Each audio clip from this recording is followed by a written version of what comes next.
ونؤمن به ونتوكل عليه ونعوذ بالله من شرور أنفسنا ومن سيئات أعمالنا من يهده الله فلا مضل له ومن يضلله فلا هادي له وأشهد أن لا إله إلا الله وحده لا شريك له وأشهد أن سيدنا ومولانا محمدًا عبده ورسوله صلى الله تعالى على خير خلقه سيدنا ومولانا محمد وعلى آله وأصحابه أجمعين. اللهم صل على سيدنا ومولانا محمد وعلى آل سيدنا ومولانا محمد وبارك وسلم صلاة وسلاما كثيرا كثيرا. يا رب صل وسلم دائما أبدا على حبيبك خير الخلق كلهم. أما بعد فأعوذ بالله من الشيطان الرجيم. بسم الله الرحمن الرحيم.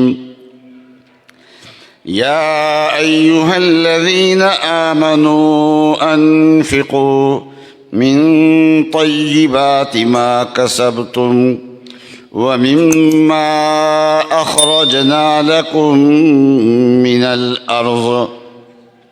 وقال تعالى: كلوا من ثمره إذا أثمر وآتوا حقه يوم حصاده ولا تسرفوا إنه لا يحب المسرفين. صدق الله العظيم وصدق رسوله النبي الكريم. بزرگان محترم اور برادران عزیز، اللہ تبارک و تعالی نے انسان کو جہاں جان دی ہے وہاں اس جان کو باقی رکھنے کے لیے اور اس کی ضروریات کو پوری کرنے کے لیے مال بھی دیا ہے، اور جان اور مال دونوں میں اللہ تبارک و تعالی نے اپنا حق رکھا ہے. اور اللہ تعالیٰ نے ہمیں عبادات دی ہیں. کچھ عبادات ایسی ہیں جو جان سے اور جسم سے ادا کی جاتی ہیں، اور کچھ عبادات ایسی ہیں جو مال سے ادا کی جاتی ہیں، اور کچھ عبادات ایسی ہیں جن میں جان اور مال دونوں جمع ہوتے ہیں. چنانچہ ہم نماز پڑھتے ہیں، اس کا تعلق مال سے نہیں ہے، جان سے. روزہ رکھتے ہیں، اس کا تعلق مال سے نہیں ہے، جان سے ہے، جسم سے ہے. تلاوت کرتے ہیں، ذکر اللہ کرتے ہیں، اس کا تعلق جسم سے ہے، جان سے ہے، مال سے نہیں ہے. اور کچھ عبادات اللہ تعالیٰ نے ایسی رکھی ہیں جس میں جان اور مال دونوں خرچ ہوتے ہیں، جیسے حج ہے، عمرہ ہے، جہاد ہے. اس میں انسان کو اپنی جان بھی لگانی پڑتی ہے اور اپنی جسم کی محنت بھی لگانی پڑتی ہے، اور ساتھ ساتھ اللہ کے راستے میں مال بھی خرچ کرنا پڑتا ہے. اور کچھ عبادات ایسی ہیں جنہیں جو مال کے ساتھ تعلق رکھتی ہیں، جیسے زکوٰۃ. تو جہاں نماز فرض ہے وہاں زکوٰۃ بھی فرض ہے. چنانچہ اللہ تعالیٰ نے زکوٰۃ اور نماز کو جوڑ کے بیان کیا ہے، اور تقریباً 80 جگہ سے زائد مقامات پہ اللہ تعالیٰ نے نماز کو اور زکوٰۃ کو ملا کے بیان کیا ہے، جس سے معلوم ہوا کہ جیسے بدنی عبادات کی اہمیت ہے اسی طریقے سے مالی عبادت کی بھی اہمیت ہے، اور اللہ کے لیے جیسے اپنی جان لگانا اور جسم استعمال کرنا یہ ضروری ہے، اسی طریقے سے اللہ کی فرمانبرداری میں یہ بھی داخل ہے کہ اللہ کے لیے مال خرچ کیا جائے۔ جیسے بدنی عبادات فرض ہیں، اگر ادا نہیں کرے گا تو فرض میں کوتاہی کرنے والا سمجھا جائے گا، اسی طریقے سے مالی عبادات بھی یہ فرض ہیں۔ بعض عبادات مالی فرض کا درجہ رکھتی ہیں، اور اگر اس فرض کو ادا نہیں کرے گا تو پھر وہ اللہ کا حق ادا کرنے والا نہیں ہے، اس کے اسلام کے اندر کمی ہے، کوتاہی ہے، فرائض کا ادا کرنا ضروری ہوتا ہے۔ نبی اکرم صلی اللہ علیہ وسلم نے اسلام کے 5 بنیادی احکام بیان فرمایا بنی الاسلام علی 5 کہ اسلام کی بنیاد 5 چیزوں پہ ہے۔ شہادت اللہ الہ الا اللہ وان محمدً عبدہ ورسولہ، لا الہ الا اللہ کی گواہی دینا اور محمد الرسول اللہ کی گواہی دینا، یہ پہلا ستون ہے۔ اور اقام الصلاۃ، اور نماز قائم کرنا، وایتاء الزکوٰۃ، اور زکوٰۃ ادا کرنا، وصوم رمضان، اور رمضان کا روزہ رکھنا، والحج، اور حج کرنا۔ تو گویا اسلام کی جو عبادات بنیاد ہے اس میں تینوں قسم کی عبادات آ جاتی ہیں، بدنی عبادت بھی آ جاتی ہے، مالی عبادت بھی آ جاتی ہے، اور وہ عبادت بھی آ جاتی ہے جس کا تعلق بدن اور مال دونوں سے۔ اس لیے یہ اسلامی فرائض میں ایک فریضہ زکوٰۃ کی ادائیگی کا ہے۔ جہاں تک زکوٰۃ کا تعلق ہے تو اللہ تعالیٰ نے مختلف قسم کے اموال دیے اور ان میں الگ الگ احکام رکھے۔ چنانچہ مال کی ایک قسم یہ ہے کہ انسان نے جانور پالے ہوئے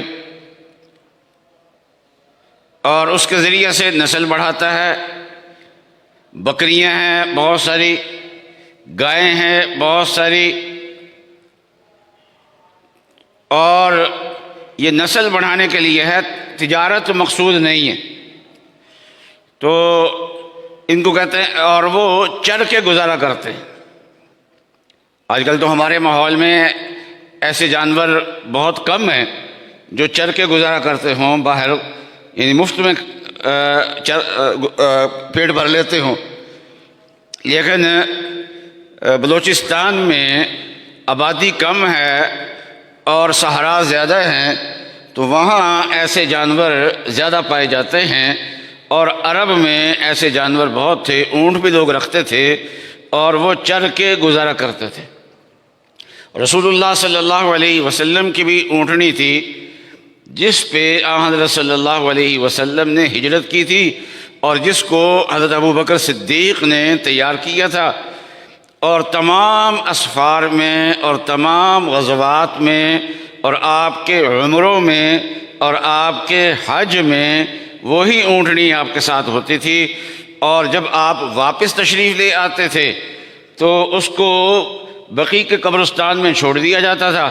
آج کل تو بقیع میں کوئی پودا نہیں ہے، اس زمانے میں قدرتی پودے ہوتے تھے اور وہ وہیں سے چر کے اپنا گزارا کرتی رہتی تھی۔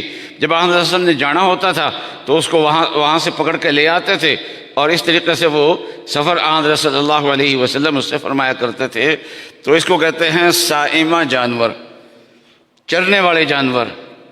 تو اس میں رسول اللہ صلی اللہ علیہ وسلم نے زکوٰۃ مقرر کی ہے اور اس کے نصاب بنائے ہیں۔ بکریوں کا نصاب بھی ہے، وہ الگ ہے، اور گائے بھینسوں کا نصاب الگ بیان فرمایا ہے حضرت صلی اللہ علیہ وسلم نے، اور اونٹوں کا نصاب حضرت صلی اللہ علیہ وسلم نے الگ بیان کیا ہے۔ لیکن ہمارے ماحول میں یہ جانور تو ہیں لیکن چر کے گزارا کرتے ہوں ایسا نہیں ہے، اور کسی نے بہت زیادہ مقدار میں رکھے ہوئے ہوں تو آج کل گائے رکھی ہوئی ہیں، فارم بنائے ہوئے ہیں دودھ کے لیے، لیکن وہ چرنے والے ان میں زکوٰۃ نہیں ہے۔ ہاں البتہ کوئی جانور رکھتا ہے بیچنے کے لیے، وہ پھر مال تجارت کے اندر آ جاتے ہیں۔ اور دوسری قسم کے اموال ہیں کہ سونا چاندی ہے، آدمی کے پاس کیش ہے، آدمی کے پاس مال تجارت ہے، تو سونا میں، چاندی میں، کیش میں، مال تجارت میں ایک خاص حد تک جب یہ پہنچ جائے، ایک نصاب ان کا مقرر ہے، تو پھر ان میں زکوٰۃ واجب ہوتی ہے۔ اور یہ زکوٰۃ کا کتنی ادا کرنی ہے، تو اس کی مقدار بیان فرمائی 40واں حصہ، 2.5%، یعنی جتنا مال ہے اس کو 40 پہ تقسیم کر لو تو اس کا جو جواب آئے وہ زکوٰۃ۔ اور اس کے احکامات الگ ہیں، چرنے والے جانوروں کے احکامات الگ ہیں، اور یہ جو اموال ہیں سونا چاندی کیش مال تجارت، تو ان کا حساب کا طریقہ الگ ہے۔ اور اسی طریقے سے ایک مال ہے جس کو زمین کی پیداوار کہتے ہیں، باغات ہیں، زراعت ہے، سبزیاں کاشت کی جا رہی ہیں، اور گندم کاشت کی جا رہی ہے، اور اس طریقے سے دوسری چیزیں کاشت کی جا رہی ہیں، تو یہ چیزیں جو اس میں بھی زکوٰۃ واجب ہے، اور اس کو زکوٰۃ الارض کہہ دیتے ہیں، زمین کی زکوٰۃ، اور اس کو عشر بھی کہہ دیتے ہیں۔ تو اس کے مسائل اور اس کا نصاب الگ الگ ہے۔ سونا اور چاندی اور کیش اور مال تجارت، اس کو زکوٰۃ جس کو کہہ دیتے ہیں، تو ان میں زکوٰۃ اس وقت واجب ہوتی ہے جب یہ خاص نصاب کو پہنچ جائے، لیکن زمین کی جو پیداوار ہے اس کے اندر جو عشر ہے وہ حل حال میں ہے، وہ تھوڑی مقدار میں ہو تب بھی عشر واجب ہے، زیادہ مقدار میں ہو تب بھی عشر اس میں واجب ہے۔ اور اللہ تعالیٰ نے دونوں قسم مال تجارت اور زمینوں کی پیداوار دونوں قسم کے اموال پہ زکوٰۃ کو بیان فرمایا ہے۔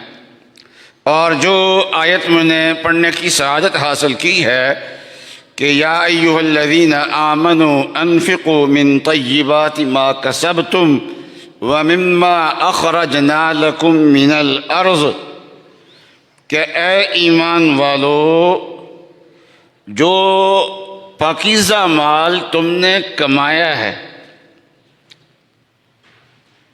تو اس میں سے خرچ کرو۔ انفقوا من طیبات ما کسبتم، جو تم نے پاکیزہ مال حلال کا مال تم نے کمایا، یہ مال تجارت ہو گیا، جو مال تم نے کمایا ہے تو اس میں سے خرچ کرو۔ اور فرمایا وَمِمَّا أَخْرَجْنَا لَكُم مِّنَ الْأَرْضِ، اور جو ہم نے زمین سے نکال کے تمہیں دیا ہے اس میں سے بھی خرچ کرو۔ تو زمین کی جو پیداوار ہے اس میں سے بھی دیا جائے گا۔ اس میں کتنی مقدار دیا جائے گا؟ تو مال تجارت میں جو مقدار ہے یا سونے اور چاندی اور کیش میں وہ ہے 40واں حصہ، 40 پہ تقسیم کریں گے۔ اور جو زمین کی پیداوار ہے وہ دو قسم کی ہے، بعضوں میں پانی بغیر مشقت کے مفت میں لگتا ہے، جیسے بارانی زمینیں، تو زمین کو ہموار کرنا، بیج ڈالنا، یہ کاشتکار کا کام ہے، اور پانی کے نہ تو ٹیوبویل کے ذرائع ان کے پاس ہیں اور نہ ہی نہری پانی وہاں پر موجود ہے، تو خود بخود جو ہے وہ بارش ہوتی ہے اور بارش سے وہ پیداوار ہو جاتی ہے، بارانی زمین ہے۔ یا دریا کے کنارے پہ ہے، وہاں زمین کاشت کرنی پڑتی ہے، کوئی چیز کاشت کرنی پڑتی ہے، لیکن پانی لگانے کی ضرورت ہی نہیں ہے، زمین کی نمی سے ہی گزارا ہو جاتا ہے، یا پانی مفت میں لگ جاتا ہے، برساتی نالے ہیں وہ بہہ کے آ رہے ہیں، ان سے پانی لگا لیتے ہیں۔ اور پہاڑی علاقوں میں بھی ایسا ہوتا ہے کہ وہ زمین میں بیج ڈالتے ہیں، پودے لگاتے ہیں، لیکن یہ ہے کہ باقی کام وہ خود بخود ہو جاتا ہے، وہاں بارشیں ہوتی رہتی ہیں اور پیداوار ہو جاتی ہے، باغات وغیرہ جو ہے۔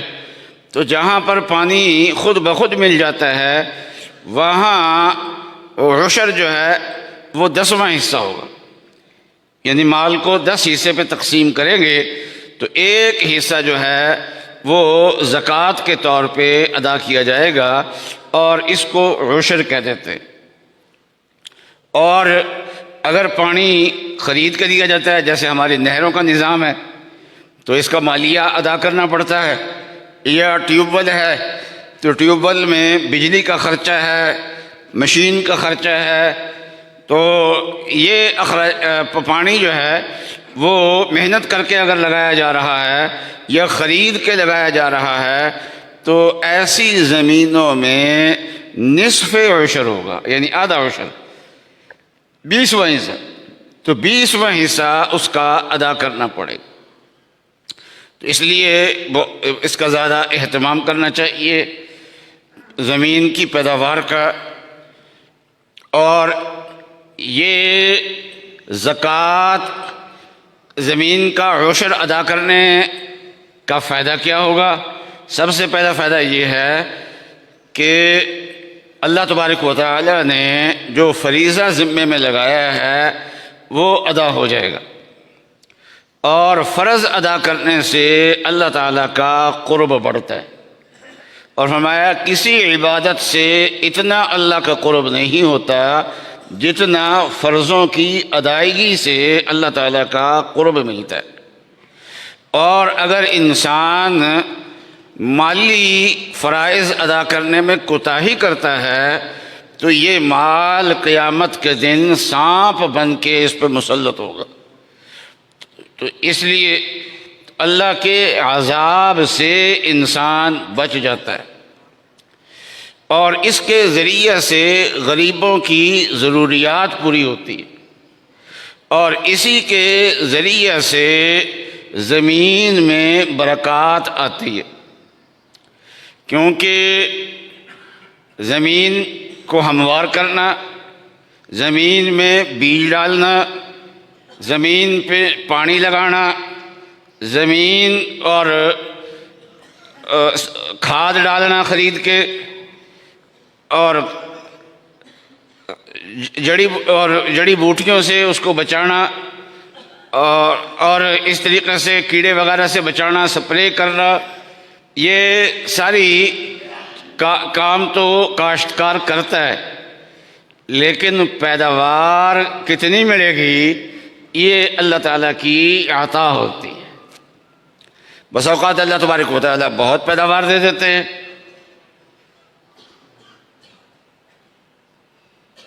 ایک جگہ اللہ میاں فرماتے ہیں اَأَنْتُمْ تزرعونہ ام نحن الزارعون، کہ یہ جو تم کاشت کرتے ہو یہ تم اگاتے ہو یا ہم اگاتے ہیں۔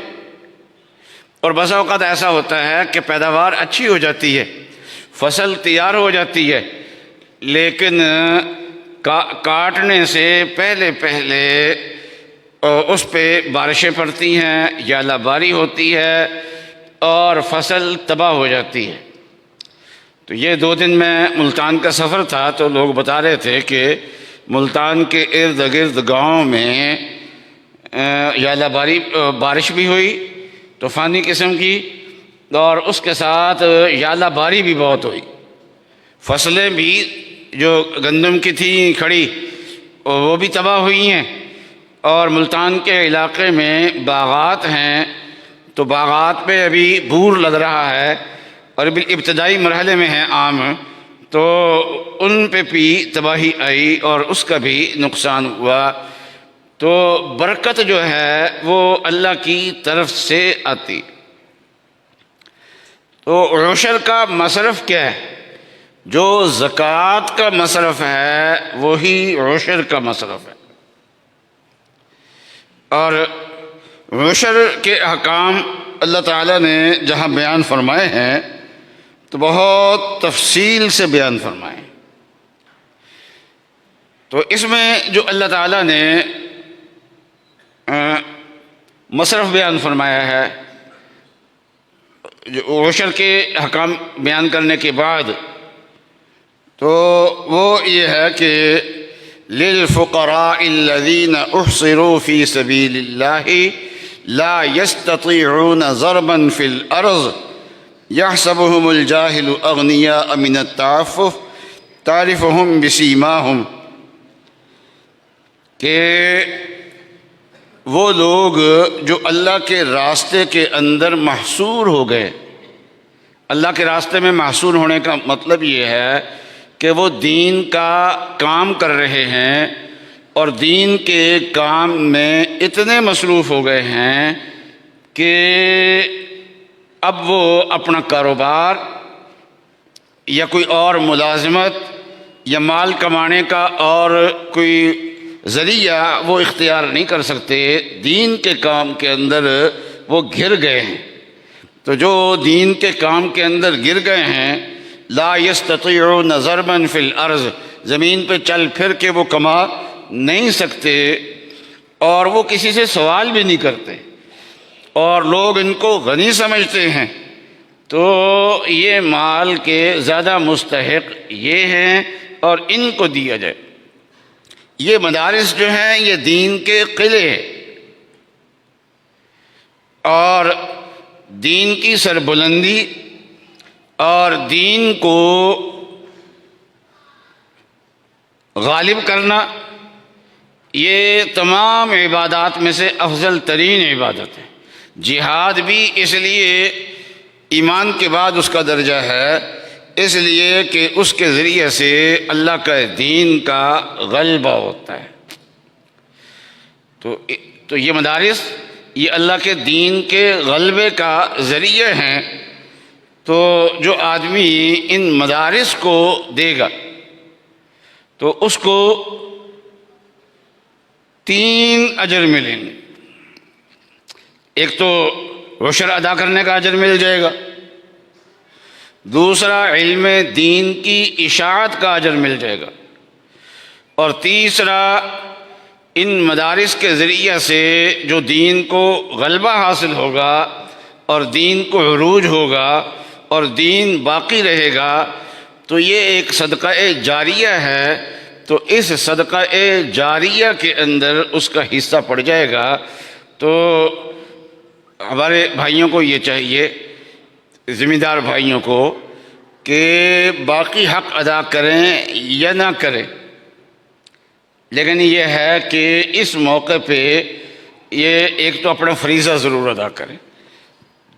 اپنے گاؤں کے غریبوں کو دینا چاہیں وہ بھی دے سکتے، لیکن اگر مدارس کو دیں گے خصوصیت سے گندم اور وہ محفوظ کر لیں گے، تو ایک بنیادی جو ضرورت ہے ادارے کی کھانے کے لیے وہ پوری ہو جائے گی۔ یہ بنیادی ضرورت ہے، لوگ اسی پہ شکر کیا کرتے تھے۔ آج کل تو نا لوگ زیادہ حریص ہو گئے ہیں، قناعت رہی نہیں ہے۔ پہلے زمانے میں گاؤں میں کسی سے پوچھتے جی ہاں جی پڑھاؤ جی کی حال چال ہے، دسو جی کداں گزر رہی ہے، وہ کہندے جی پڑولے چ دانے آ، گھر دا لویرا ہے، اللہ دا شکر ہے۔ یہ 2 چیزیں اگر ہو گئی، یعنی بھینس اپنی ہے، دودھ دہی مکھن اپنا ہے، اور وہ گھر میں گندم کا ذخیرہ سال کے لیے موجود ہے، کہتے تھے اللہ دا شکر ہے، اللہ دا شکر ہے، سب کچھ سارے کو ہے۔ تو یہ ایک بنیادی ضرورت ہوتی ہے، یہ پوری ہو جائے تو مدارس کے چلنے میں بہت بڑا تعاون ہو جاتا ہے۔ تو اس لیے ایک تو اللہ کا فریضہ ادا کریں، اور دوسرا مدارس کے ساتھ تعاون کریں۔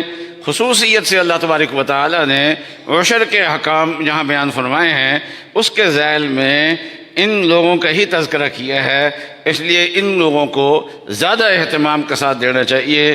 اور اللہ تبارک و تعالی مجھے اور آپ کو عمل کرنے کی توفیق عطا فرمائے۔ وآخر دعوانا ان الحمد للہ رب العالمین۔